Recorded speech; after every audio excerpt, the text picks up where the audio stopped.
but from that point, we were talking about Austin. What does he look like? He is obviously not dressed in some kind of suit or anything. He is dressed in the very ragged, very badly treated clothes that he was wearing, casual clothes that were very nice, but they weren't like a formal suit or anything. So it's like a dress shirt and casual slacks, and he his ordinary clothes. But remember, he was dragged around, you know, he was carried about from place to place as a corpse. So that means that his clothes have become ripped and he's lost a shoe and he is they had clearly um torn his shirt to do CPR on him. And so he looks, his clothes are just a mess. He looks like a car accident, right, in terms of his clothes. But he has, as it says in the in the book, once you are bitten and become a vampire, you become kind of your best self. So he is so now, I mean, he doesn't look like he's had a shower and shampooed and everything, but he is much more at looking at his best in terms of his face and his body and everything like that. And he is full of this strange vitae. So basically, he looks like a man about 40 years old, maybe a little bit older, with blonde hair, with just a little bit of gray in it. And like all of these guys, the hair is very thick, right? None of these guys are bald, right? If you are bald, you can't be you can't be a faith healer or an evangelist or something like that. They get the guy with the hair to do that. So he's like that. And he's it's true. I got a picture of like L'Oreal commercial, but it's like Jesus with like long flowing hair. If you take the more some of the depictions, exactly. So he has this very business-like, very professional looking haircut, and he is now is very intense and excited about this situation. And he has a proposal for all of you. This is what Solveig and he had been planning. It didn't go quite like they expected. He didn't expect to be, a vampire. But this is the whole point. It has come together.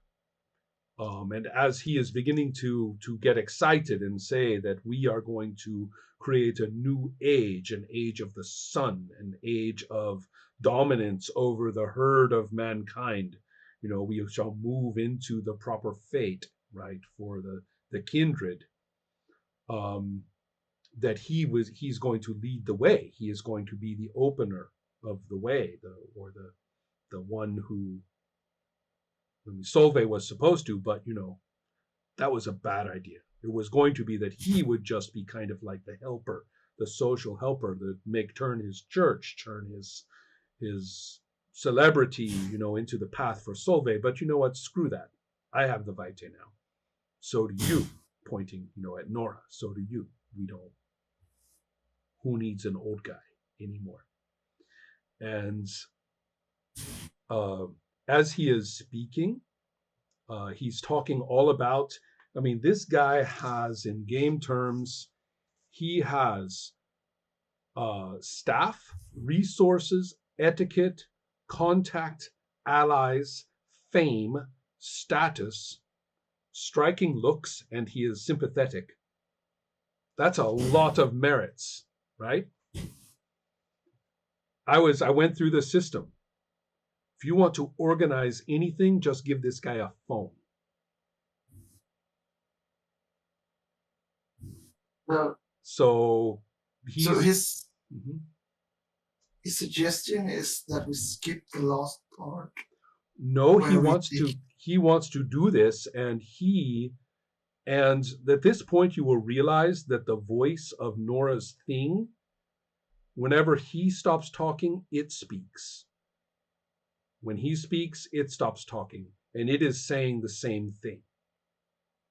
Nora's friend, the monster, the shadowy monster. Where is that? Well, it's with Nora, and you guys are kind of separate at this time. Is that right, Odin? Yeah, I thought maybe we could have what's it called? It's not a track back, also a step back to how, what happened in the, earlier, the session before this one, so we know what's up to date. Right. So let's clarify where everyone is and things. Okay. Like where we were left off. Right. Where we mainly left off is in the big room that Ejde has painted all over. The big room where the windows are going to open, the sun is going to flood in, and somebody's body is going to receive all of this sunlight in the middle of this incredible, disturbing artwork. And at that point, if the science has been done right, then somebody, pulls down the lever and all the energies, do what they're supposed to do, and the blood will combine with the blood and all that crap. It's all going to be sciencey. And then according to Austin, he will arise as this demigod. And so, and given who he is, with a little bit of organization and a little bit of charisma, we will rule. We can establish a whole cult, a whole takeover. So that's his plan and thinking about it. And the people there are definitely Ejdesh and Ansa speaking with Austin in this room. Solveig's body is there, but it's lying all, crumpled and burnt up, and now it has hardly any vitae at all. So it's basically just this wrecked shell in deep torpor. And I think, Nathan, that Hans was there as well. Okay. I think so. And so, Odin, I believe you had tried to keep your monstrous thing kind of out of sight. Was that correct? Yeah, kind of mislead it for a while. Right. And I think I got a plan earlier, which was to, during the phase when the sun comes out, pretend on its agreements, go in when it opens, and then let it, correct. Destroy right. the sun. Exactly. The idea was to try to destroy it through the sunlight, as I recall. It seems quite ready for this. It is talking to you when you... It's what more thought. It was more she planned. I think she had exactly said out. Right. Is to the beast. Right. Okay. But at the moment, it is being... that when you have interacted with it, it has been very agreeable. Yeah. So whatever it is you have told it, I know that you have not obviously shared with it, that you plan to destroy it, but it's not being very disobedient, is what I am saying. And it's weird. I think she's kind of adapting her demands, or hiding, or seemed successfully slightly more agreeable time at times, instead of having it static and then it starts to give up, but more it's it seems like it's progressing to convince her to distract, so it's distracted for longer. Yes. I will tell you that it is very oriented toward you uh, yeah, it's very oriented toward you effectively adopting its powers. Remember, it was trying to say to you that you could basically become a Strix. Mm. And from your perspective and all of the crazy rolls you have made, And I'm pretty sure she didn't set her ring signal to no, no, no, yes, no, and plays exactly. from her head. Yes, that is absolutely correct. But I will also say that from all the crazy things you have realized and researched and thought about in the last few Mhm. sessions, that if you did that, it would it would go perfectly with Austin becoming a being of the light and you becoming a being of the ultimate shadow and the sea. It would actually, this would help that to happen.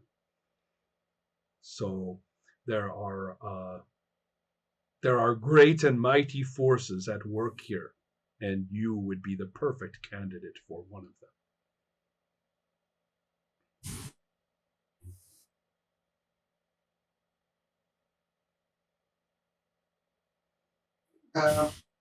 So Austin has presented himself as a candidate for the ultimate Yeah, power. basically, screw Solvay. I'll stand right there.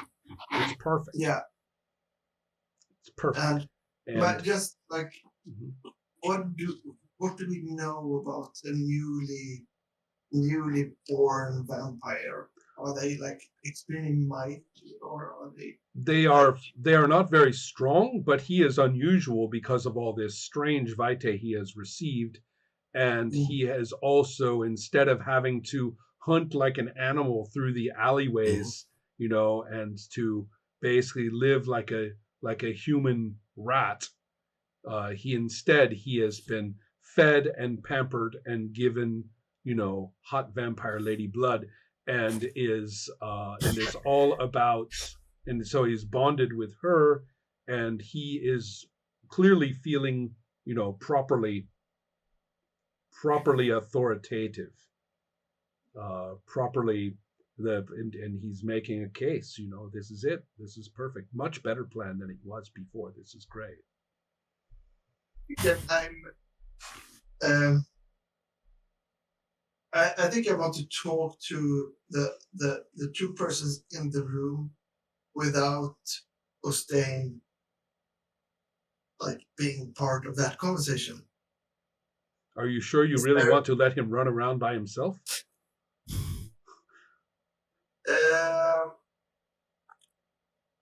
No, I'm not sure, but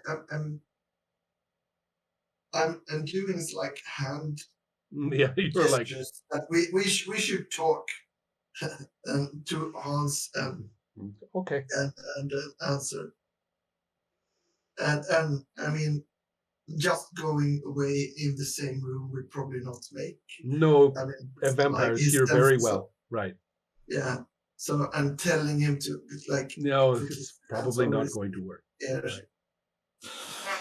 So is there perhaps a language that I know that and some kind of something that I mean I was saying, where is he from? Actually, he is Nordic. He's Nordic. Yeah. And both of you two are quite old, right? Hans is pretty old. He is Hans, right. and the answer is also pretty right now. You are, I mean, okay. So I will, I will move around in my vast amount of knowledge of the different languages that I know from my background. So I will start with like Turkish. Okay, hold on just a moment. Odin, yes. And wasn't it something I asked, like, what language were we aware of and could speak? Did you said like all the Nordic language, English? Oh, you mean what we talked about before? Yeah, I said which language each person speaks. Correct. You're not really. Yeah. Yeah, I know I'm not here. So yeah. No, that's okay. You said German. German for Hans, Oh, Finnish for okay. Ansa, and then Turkish for Ejder. But the fact is, Odin, I don't think that you have a language that Ostin He doesn't can. understand. Ah, Right. That's not So easy. okay. that I doesn't also. do it. So there's no language that he doesn't know. Okay. All right.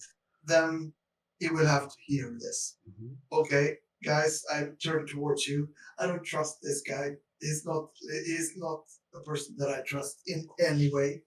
And looking at all this, and I point towards my fantabulous Keith Haring like moving pictures all over. He's is not he's not part of this in that way. If we go with his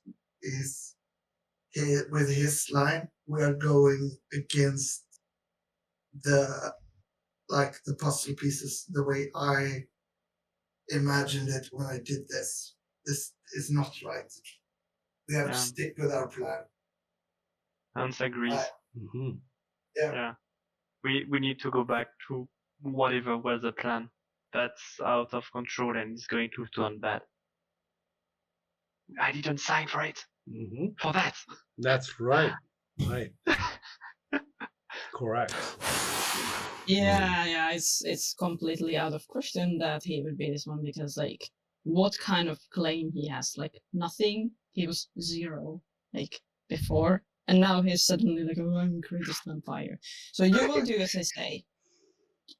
Yes, human. Yes, it's big in the human world. That's true. But I mean, anyone can be big in the human world. This is the vampire world we're talking about. So, Mustaine, to be frank, there has been a kind of parlay there, and no, the answer is no. We're sticking with the plan. We want your blood. It's going into that crumpled little raisin of a vampire there. Well, we are going to. Sorry. That's what you think. That's why we Not have. sorry. Yeah, that's why we have. Uh, that's why we have a role. Suspected that.